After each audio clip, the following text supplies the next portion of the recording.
अस्सलाम वालेकुम, कैसे हैं आप। मैं हूं राशिद अवान मौल जवानात। आप देख रहे हैं वेट्स विजन यूट्यूब चैनल। आप सब किसान भाइयों और दोस्तों को खुश आमदीद। उम्मीद करता हूं आप सब खैरियत से होंगे और अल्लाह ताला की रहमतों के साए में होंगे।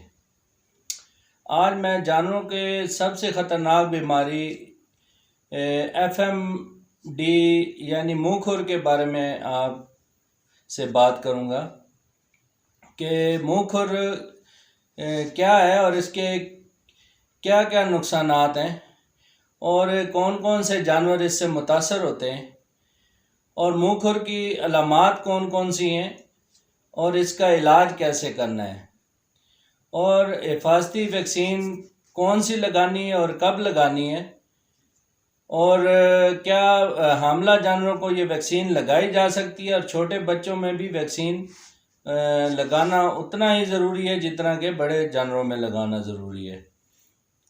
तो इसके अलावा मुंह खुर की बीमारी से जो है ना बचाव के लिए कौन से इकदाम करने चाहिए जिससे नुकसान कम से कम हो और जानवर बीमारी से इस मूजी मर्ज से बचे रहें। तो ये सब बताने से पहले मैं आपसे गुजारिश करता हूँ कि जो इस चैनल पर नए हैं वो मेरे चैनल को सब्सक्राइब कर लें। और नाजरीन आपको बताते हैं कि मुंह खुर असल में है क्या। मुंह खुर जानवरों की जो है एक मुतद्दी मर्ज़ है और ये एक मूजी मर्ज़ है और ये वायरस से पैदाशुदा एक जरासीम है एथोवायरस से ये पैदा होती है और जानवरों को इंतहाई आला दर्जे का ये नुकसान पहुंचाती है। यानी इसकी जो नुकसान पहुंचाने की जो रेशो है वो तमाम बीमारियों से ऊपर है। तो इससे ना सिर्फ जानवर मुतासर होते हैं बल्कि फार्मर को चाहे वो डोमेस्टिक फार्मर है या कमर्शियल फार्मर है तो या शौकीन हजरात हैं तो उनको बहुत ज़्यादा जो है ना मुआशी नुकसान का सामना करना पड़ता है। जो हामला जानवर है वो भी काफ़ी मुतासर होते हैं। उनमें बाज़ केसेस में पेट में के अंदर जो बच्चे मौजूद हो जाते हैं वो एक्सपायर हो जाते हैं या अबॉर्शन हो जाता है यानी बच्चा गिरा देते हैं। इसके अलावा जो छोटे बच्चे हैं बिल्कुल दूध पीने वाले बच्चे हैं उनको अलामात ज़ाहिर होते ही वो जो है ना वो इसका हमला बर्दाश्त नहीं कर पाते और तकरीबन 95% जो बच्चे हैं वो एक्सपायर हो जाते हैं। अच्छा तो नाजरीन अब आते हैं अलामात की तरफ। अलामात में सबसे पहले जानवर को तेज़ बुखार होता है और बुखार तकरीबन 105 से 106 तक जो है ना वो पहुंच जाता है। इंतहाई ऊंचे दर्जे का बुखार होता है और जानवर को वो बुखार कम से कम 6 से 7 दिन तक जो है ना वो रहता है। इस दौरान जानवर खाना पीना छोड़ देता है और कमज़ोर हो जाता है। इसके अलावा उसका दूध भी खुश्क हो जाता है। इसके अलावा मुंह में छाले वगैरह निकल आते हैं, मुंह में ज़ख़म हो जाते हैं। इसके अलावा पाँव में और पाँव के नीचे जो खुरों के दरमियान तलवे होते हैं, खुरों के नीचे तलवे होते हैं वो वहाँ पर भी छाले निकल आते हैं और बाज़ केसों में थनों पर भी दाने वगैरह और छाले वगैरह नमूदार होते हैं। हम बुखार, दर्द और सूजन को कम करने के लिए एंटी इन्फ्लेमेटरी और एंटीपायरेटिक इंजेक्शंस का सहारा लिया जाता है और वो लगातार उनकी कंडीशन के मुताबिक और बॉडी वेट के मुताबिक इंजेक्शन लगाए जाते हैं। इसके अलावा जो ज़ख्मों के लिए सॉफ्ट टिश्यूज़ को मुरम्मत करने वाले ब्रॉड स्पेक्ट्रम एंटीबायोटिक्स वगैरह लगाए जाते हैं जो तकरीबन 5 से 7 दिन या 10 दिन तक लगाए जा सकते हैं। वो भी जानवर में बीमारी की शिद्दत के मुताबिक और उनके ज़ख्मों के ठीक होने के साथ मुताबिक जो है ना वो डॉक्टर तजवीज़ करता है कि इसको कितने दिन इंजेक्शन लगने हैं। इसके अलावा अगर डिहाइड्रेट हो गया जानवर बहुत ज़्यादा तो इसमें साथ इन्फ्यूज़न वगैरह डेक्स्ट्रोज रिंगर या नॉर्मल सलाइन वगैरह इसमें सपोर्टिंग थेरेपी के तौर पर भी दी जाती है। इसके अलावा जानवरों को एंटीसेप्टिक लोशन से जो है ना उसके ज़ख्मों को साफ़ किया जाता है सुबह शाम, और फिर उसमें स्प्रे वगैरह का भी इस्तेमाल किया जाता है। तो एंटीसेप्टिक लोशन में सबसे जो बेस्ट चीज़ है मुंह के ज़ख्मों के लिए, वो या तो ये पोटाशियम परमैंगनेट है, उसका 10% महलूल बनाया जाता है, या फिर मुंह के ज़ख्मों के लिए जंक्शन वेडेड लोशन भी बेहतर है, और बोरोग्लिसरीन भी इस्तेमाल कराई जा सकती है। इसके अलावा मुंह के ज़ख्मों के लिए आप जो इंसानी अद्वियात मुंह के ज़ख्मों के छालों वगैरह के लिए एंटीबायोटिक्स वगैरह जो ऑइंटमेंट होती हैं वो भी आप इस्तेमाल कर सकते हैं। इसके अलावा जो पैरों के ज़ख्म हैं और थनों के ज़ख्म हैं उनके लिए पोटाशियम परमैंगनेट और कॉपर सल्फेट इनका सलूशन 10% तैयार करके उनसे सुबह शाम जो है ना वो ज़ख्मों को साफ़ किया जाता है। इसके अलावा एक्सटर्नल यूज़ के लिए और मुंह के ज़ख्मों के लिए आप फेंटार लोशन जो है ना वो या लिक्विड स्प्रे के तौर पर आप मुंह के अंदर और बाहर ज़ख्मों पर लगा सकते हैं। कुछ जानवर पाँव के ज़ख्म अच्छी तरह साफ़ नहीं करने देते, तो उसके लिए जो पानी के तालाब छोटे छोटे बनाए जाते हैं जिसमें वॉक वगैरह कराई जाती है जानवरों को, और वो महलूल उसमें 10% का सलूशन कॉपर सल्फेट या पोटाशियम परमैंगनेट का बना के उसमें हल किया जाता है और उसमें वॉक करवाई जाती है। उससे जानवरों के ज़ख्म ऑटोमेटिकली अंदर से साफ़ हो जाते हैं। और इसके अलावा इसके इलाज के तौर पर सीरम भी इंजेक्शन के तौर पर लगाया जाता है, और वो सीरम सिर्फ सरकारी सतह पर, गवर्नमेंट की सतह पर, तहसील लेवल पे, डिस्ट्रिक्ट लेवल पे या यूनियन कौंसिल लेवल पे अवेलेबल है।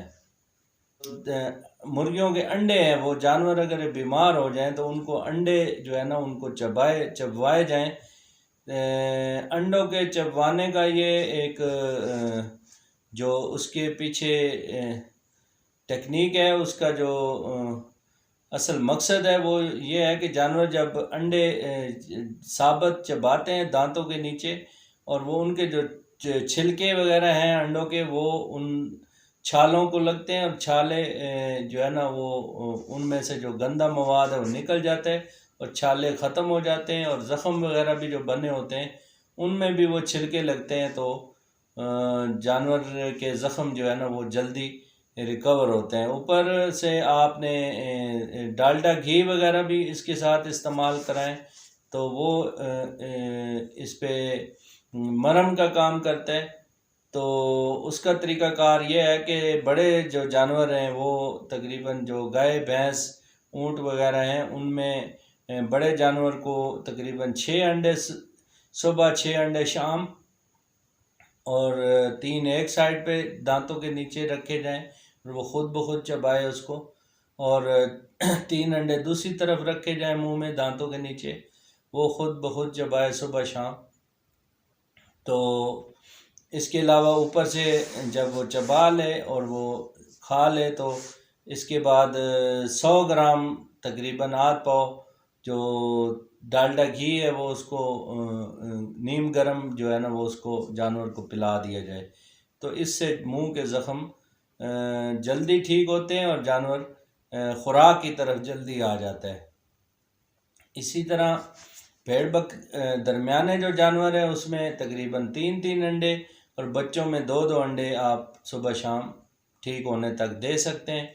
इसके अलावा देसी जो डालडा घी है वो तकरीबन जो दरमियाने जानवर है उनको 50 ग्राम सुबह, 50 ग्राम शाम, और इसी तरह बच्चों को जो है वो 20 ग्राम सुबह, 20 ग्राम शाम दिया जा सकता है।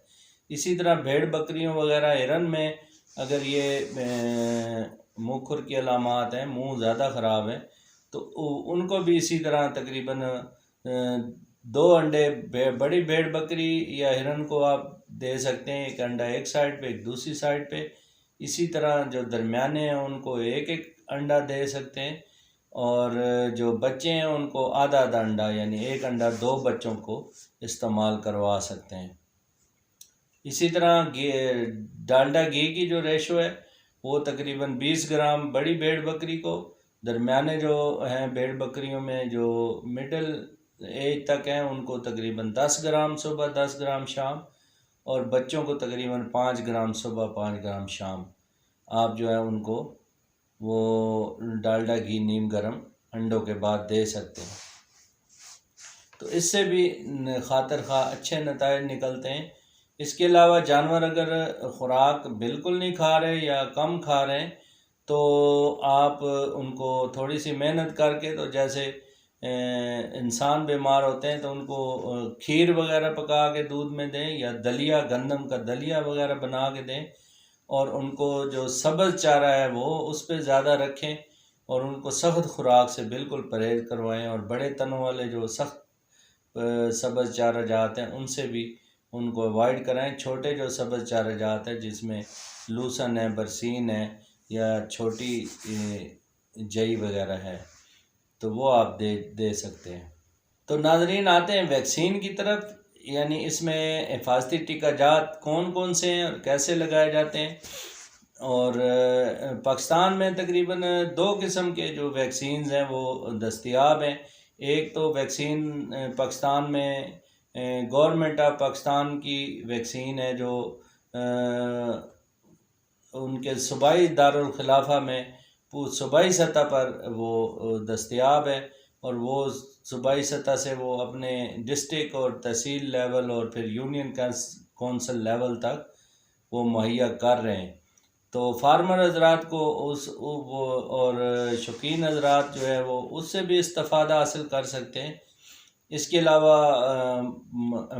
कुछ वैक्सीनें जो फुट एंड माउथ की वो मुल्क से बाहर से इंपोर्ट की जाती हैं, और रशिया की वैक्सीन भी आ रही है पाकिस्तान में, और फ्रांस की वैक्सीन भी आ रही है। तो ये साल में 2 मरतबा वैक्सीन लगवाना ज़रूरी है, और इसका कोई टाइम मुकर्रर नहीं है कि आपने किस टाइम लगानी है, बस आपने शेड्यूल बनाना है, और साल में 2 मरतबा वैक्सीन करवाना जो है ना बहुत ज़रूरी है।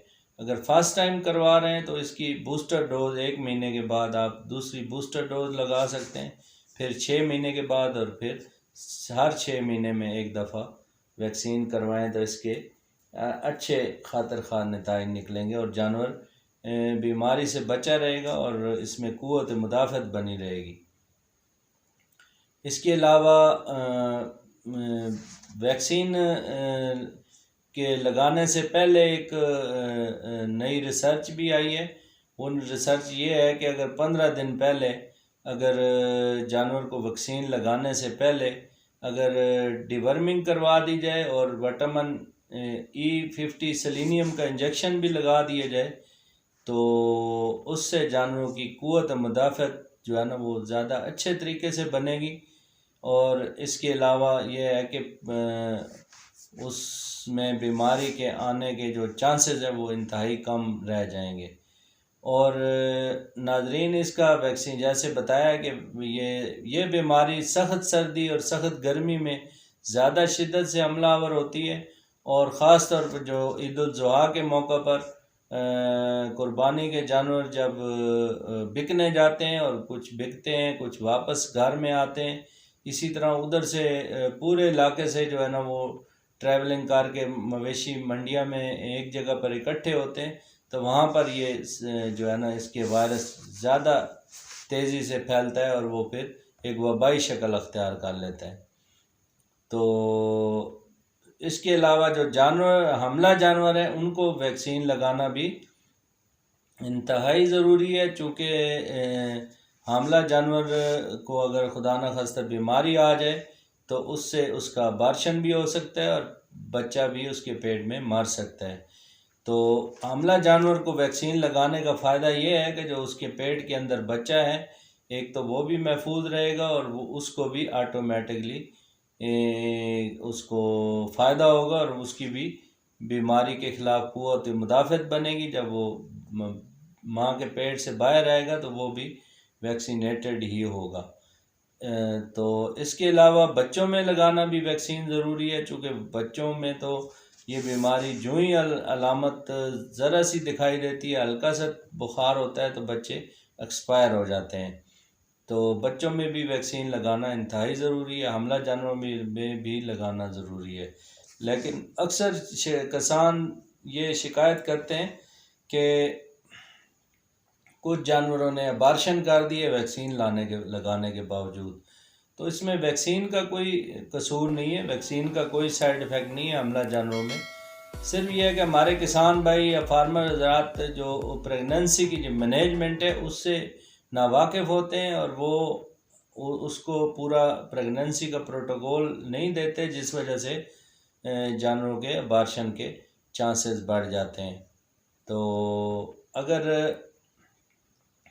वैक्सीन लगाने से पहले अगर उनको हिफाजती टीका जो प्रोजेस्टेरॉन है वो अगर हमला जानवर को लगा दिया जाए तो उससे ये वैक्सीन जो है ना बिल्कुल ही उससे जो है ना अबार्शन के चांसेस ना होने के बराबर होते हैं। फैलता ये सांस के ज़रिए फैलता है, सांस में हवा में ये वायरस जो है ना ट्रैवलिंग करते हैं और एक जानवर से दूसरे जानवर में मुंतकिल होते हैं।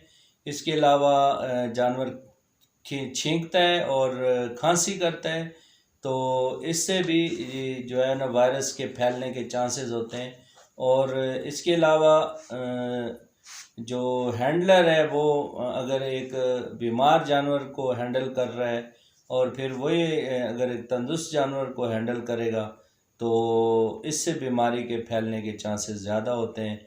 इसके अलावा पानी में अगर पानी एक जगह पर है और जानवर जो बीमार जानवर और तंदुरुस्त जानवर एक जगह पानी पी रहे हैं तो इससे जो है ना बीमार जानवर दूसरे तंदुरुस्त जानवरों को बीमारी फैलाने में जो है ना वो अहम किरदार अदा करता है।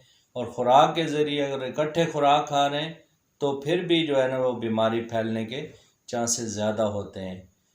इसके अलावा अगर फार्मर या शौकीन हज़रात मवेशी मंडियां पर जाते हैं और वैसे ही घूमने फिरने या किसी दोस्त के साथ चले जाते हैं तो जब वो उधर मंडी मवेशियों में जाते हैं तो वहाँ पे हर इलाके से जानवर आए हुए होते हैं, तो वहाँ पे बीमार जानवरों का भी इनसे रब्ता हो सकता है। तो ये उनके कपड़ों से, जूतों से, हाथों से और जिस्म के किसी हिस्से में से चिमट के वो वापस जब फार्मर घर आता है तो उस जानवरों में जाए तो फिर वो उसके चांसेस होते हैं कि वो ही फार्मर ख़ुद इसका कैरियर बन चुका है, तो उससे जानवर जो है ना बीमार होने के चांसेस बढ़ जाते हैं। इसके अलावा जो जानवर मंडी मवेशियों से अगर नए जानवर ख़रीद कर लाए जाते हैं और उनको अगर उनमें कोई वायरस का जो है उनको कोई शिकायत है, बज़ाहिर अलामत नहीं है लेकिन उनके अंदर अगर वायरस मौजूद है तो वो भी जो सेहतमंद जानवर हैं उनको बीमार करने का बायस बन सकता है। इसलिए जब किसान भाई और शौकीन हज़रात मंडी मवेशियाँ जाएं तो बायोसिक्योरिटी का ख़ास ख्याल रखें। जब वापस घर आएँ तो अपने आप को जो है ना वो डायरेक्ट जानवरों में ना लेके जाएं। अगर वहाँ जाएं भी तो हाथ वगैरह मुंह वगैरह साबुन से अच्छी तरह धो के और कपड़े वगैरह और जूते तब्दील करके और नए कपड़े जूते पहन के आप जानवरों की तरफ जा सकते हैं। इसके अलावा अगर कोई नया जानवर मंडी मवेशियाँ से लाया जाए तो 15 दिन तक कम से कम उस से जो घर में जानवर मौजूद हैं उनसे अलग बांधा जाए, उसको खुराक पानी वगैरह अलग दिया जाए। वाले बाहर से आने वाले विजिटर वगैरह हैं या दोस्त अहबाब हैं वैसे आते हैं देखने वगैरह के लिए, तो उनके लिए भी जो है ना वो डायरेक्ट उनकी जो जानवरों की अप्रोच है वो उससे थोड़ा सा दूर रखा जाए। अगर वहाँ जाना मकसूद भी हो तो फिर उनकी गुज़रगाह में या आप अल्कलाइन का पाउडर और ये जो चूना होता है चूना पाउडर, ये तकरीबन 100 और 20 के तकरीबन रेशो से आप एक पाउडर बना लें और वहाँ रास्ते में वो फैला दें और उस रास्ते से गुज़र के जाएं। जो भी विज़िटर आए तो उससे बीमारी के फैलने के चांसेस कम से कम हो जाते हैं। तो नाज़रीन, उम्मीद है आप इस मुँह खुर की मूज़ी मर्ज़ के बारे में बहुत कुछ जान चुके होंगे। तो इन्हीं अल्फाज के साथ मैं इजाज़त चाहता हूँ, इस गुजारिश के साथ कि आप मेरे चैनल को लाइक करें, सब्सक्राइब करें, शेयर करें, कमेंट करें और बेल आइकन को प्रेस करें ताकि आने वाली हर वीडियो आपको बर वक्त पहुँच सके। इन्हीं अल्फाज के साथ इजाज़त चाहता हूँ। फ़ी अमान अल्लाह, अल्लाह हाफिज़।